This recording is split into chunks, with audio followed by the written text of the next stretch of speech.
Hello and welcome to the Art of Decluttering podcast. I'm your host, Amy Revell, and I'm looking forward to talking to you today about narrow and broad decluttering.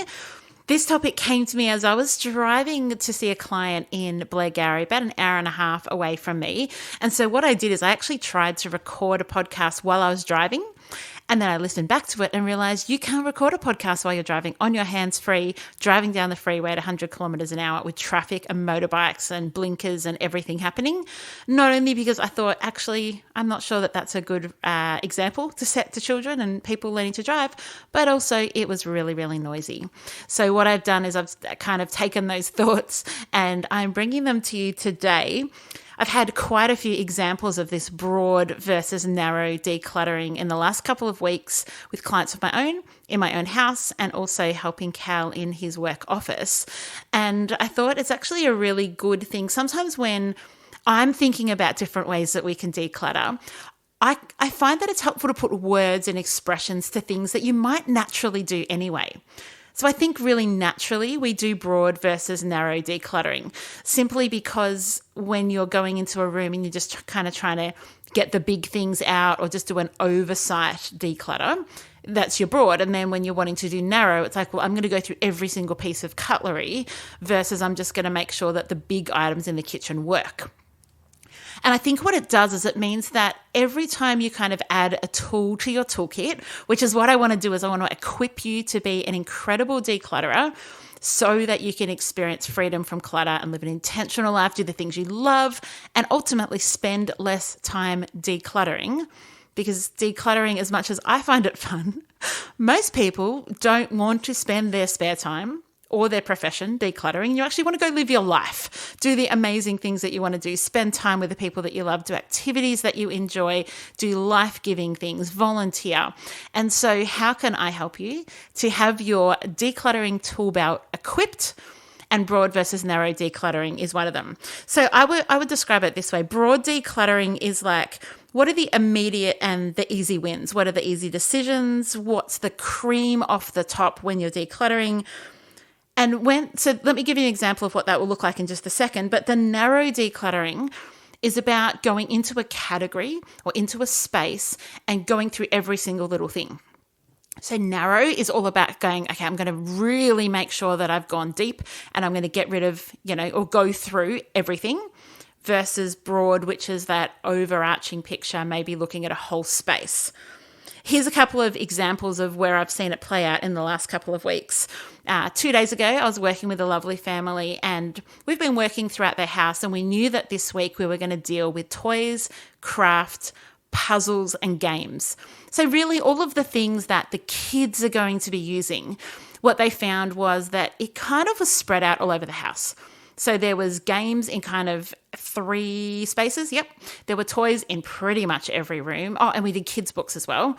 There were kids' books in rooms and on floors in the corner of the lounge room and leaning on the piano. And there was just a lot of stuff in a lot of places. Now, the way that we tackle a job like that is not that we kind of go, okay, let's have a look at 10 books sitting in this corner and let's go through those. We actually want to bring everything together. So the first category is around broad. So I'm going, okay, let's gather all of the games and let's put them here together and we'll go through the big category of the games. So once we've got them all together, it's which games do you not play anymore? Which games are boring, your family doesn't like, the kids have outgrown, or, it's just not your type of a game. And so you're still doing that broad. You're like, okay, I can get rid of that whole game, donate or rubbish or whatever it is. But then you go narrow and you're like, okay, I'm going to open up the board game and just see, do I have all the pieces?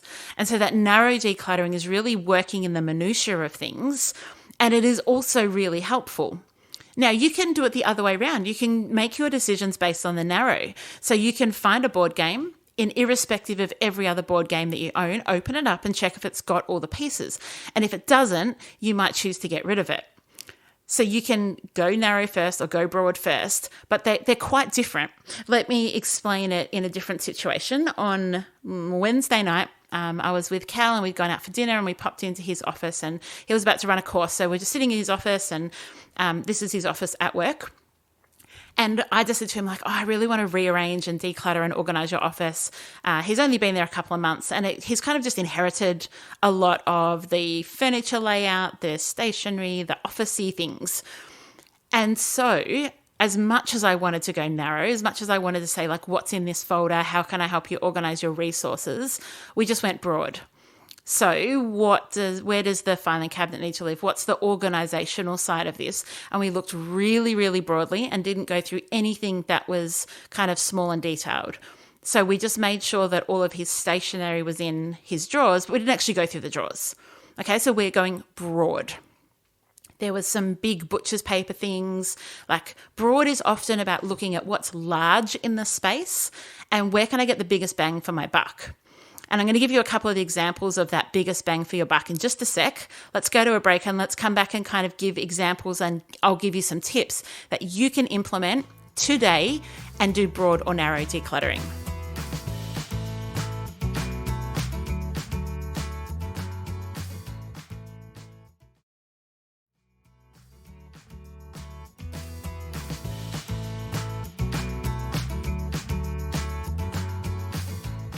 So broad decluttering can start really with walking into a space and asking yourself some questions. What can I get rid of straight away?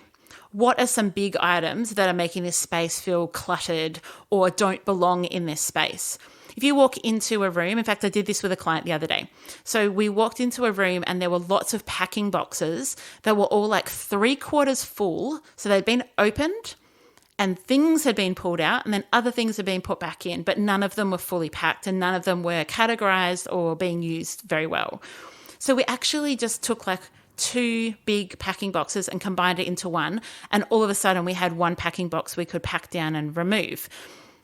Now, we hadn't decluttered anything, but we had created more space. In fact, we'd halve the amount of space that those boxes were taking up because we'd simply just combined the contents. I find that sometimes I can walk into a room and there's an old stroller or an old pram, and you can be like, are you going to use that, or can we get rid of that? And it might be something that I can put straight in the back of my car to donate.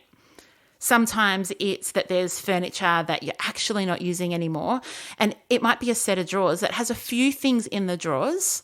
And so I'd be like, okay, let's find a cardboard box or a washing basket or just a pile on the ground. Let's take everything out of the drawers, and the drawers are going to go. You know that you don't need them. And so broadly, you are creating space. You're creating the space where the drawers were, even though you haven't actually gone through narrowly and decluttered what was in them yet. And this can be really helpful in spaces like a kitchen. Are there big appliances that you're not using? What can you remove to create a large quantity of space? For instance, if your kid has a sticker collection and you go through the sticker collection with them, so that would be going through every single sheet of stickers, that is a narrow declutter. That is going through specifically the whole lot. And even if they get rid of half, they're probably not creating a lot of space, but they're doing brilliant decluttering. That's narrow. But broad would be, we're going to go through the craft supplies and we're going to say, do you still use stickers? And they might say no, and you can get rid of the whole lot of them. And so that broad is really about, what can I do that gives kind of that bird's eye view and take out the big, the easy, the large, the quick decisions, the things that I know what to do with, that makes space, right? So we want to make space, because as soon as you make space, that gives you space to do the narrow. So in Cal's office, as I was saying just before the break, we actually moved a whole lot of the furniture around, and I moved where some of the things were kept to make better use of the space, but we didn't actually declutter anything. But what that has enabled is there's now a better flow. We've now had an idea. We've kind of touched things, moved things around, noticed what's there. And the next plan is we're actually going to go through specifically and do a narrow declutter and go through the books on the bookshelf and go through the stationery and go through the files and do some of that so that he can use that space better. But the broad enabled the narrow. And there's nothing wrong with just doing broad and having, 5 minutes and you can do a broad declutter. And again, there's nothing wrong with going, I'm just going to do a narrow declutter. I'm going to open up the inside of the cupboards and I'm really going to nitty gritty go through things. Now, you might be thinking, yeah, that's a micro declutter, Amy. But it's actually not, because a micro declutter is brief and short and really specific, and it might just be 1 or 2 items that you're removing. Narrow is about going deep into a category. So if you've got paperwork, Broad would be, all right, I'm going to go through and yes, all my paperwork is together in this box. Narrow is I'm going through each single item of paperwork and I'm going to get rid of what I'm not going to use anymore. They both have a space. And if you don't have time for narrow or decision-making capacity or, the resources or the desire to go narrow in a category, sometimes going broad in that category is the solution. And so it might just be that you have to reframe, and this is one of those tools in your toolbox.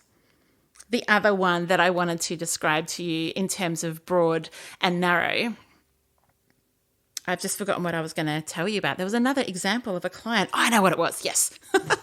Don't mind me. I was working with another client the other day and we worked in their storage unit. And there was a partner couple, and so two individuals going through their special boxes. And they both did things really differently, which I found really interesting. One partner came across a box of photos, so like printed out photos, where kids are the 80s, you have those printed out photos. And then the other client came across and found exactly the same. So we've got these boxes of photos. One of the couple went through each individual photo and probably got rid of 50% of them. So she was like, oh, I don't know who that is. That's a double. That one's kind of a bit of a blurry photo. And so she got rid of heaps and heaps. And she was really happy. She went narrow and she was like, that's great. I actually don't have to go through these photos again because I know that I've gone through them. I've got what I want. I've got the memories. The other person in the relationship didn't want to go through any of the photos, but what they did is as they found photos further on in their special box or in other places, they brought them together with all the photos. So broadly, they were keeping them together. Broadly, they were able to say, yes, I want to keep all these photos. I don't think at the moment this is a good use of my time to go narrow. I actually think the better bang for our buck is to go through the bigger items, which we did. And you can see how two people in a couple going through their own special boxes, one went broad and one went narrow, but for each of them, it was achieving exactly the purpose that they set out for. And broad and narrow decluttering, you might find that you're more inclined to narrow or you're more inclined to broad and might need support doing one or the other. Sometimes we have clients that do virtual sessions and they really, really want to go broad. And they're like, actually, I'm going to walk you through my entire house. Can you give me some broad ideas of, hey, that's a space that you could look at decluttering. What if you put some storage there and you could organize this better, right? They really want that broad picture and they'll walk away with a list and they're quite happy to, have that generalized improvement. And other people will have a virtual session with us and it's specifically to go through the baby clothes or specifically to go through the garage or the kitchen or the paperwork. And so you really focus then. You're like, hey, we're going to set up not minute, but really specific categories so that we can go through that smaller space, but it's a narrow declutter and we're actually looking at every item rather than the category in itself. Be challenged today. Have a think about what's your natural inclination. Do you naturally go broad or do you naturally go narrow or do you use a broad in order to enable the narrow?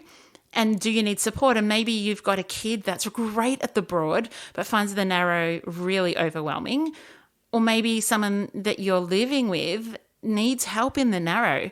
They actually don't know how to go from broad to narrow. Broad's overwhelming, but as soon as they can focus on narrow, they're like, oh, great, I can make decisions in this category. Maybe it's something that you need to share this episode with a friend. As always, I hope that it's been super helpful. I do want to encourage you that if you're ready to have a look at your paperwork in terms of a broad versus narrow and combining those together and knowing where paperwork sits in terms of broad categories and going through narrow and do I keep this particular piece of paper, my online paperwork course, I've been blown away by how many people have been purchasing it over the last couple of months. I think we've had more people join the paperwork course in the last few months than we have in the last couple of years. And I really want to encourage you to check it out. You can go to my website, theartofdecluttering.com.au/paperwork. It's only $97 Australian, which is even less than that if you're in US dollars. And it gives you everything you need to deal with every single piece of paper in your home or in your business. It can work if you're a single person living at home or if you're someone who runs a family of 7 or 8 or you've got complex medical or financial or legal issues. It's like expandable, so it gives you ideas if you've got really complex paperwork or you've got simple paperwork, it makes it easy. So I encourage you to check that out. You can download all the resources once you're in the course and you've got lifetime access to it. So I hope that you will join me in there. And until next week, enjoy the freedom. I would like to acknowledge the Wurundjeri people who are the traditional custodians of the land this podcast is recorded on. I would also like to pay respects to their elders, both past and present, of the Kulin Nation, and extend that respect to other Indigenous Australians. Thank you so much for joining me today. If you enjoyed today's episode, I would love you to rate and review the show on your podcast app. That will help others to find the Art of Decluttering podcast as well. If you'd like any more information, you can visit theartofdecluttering.com.au, and I would love to see you in my Facebook group. Just search the Art of Decluttering community on Facebook and join today. I hope that you have an incredible rest of your day and enjoy the freedom.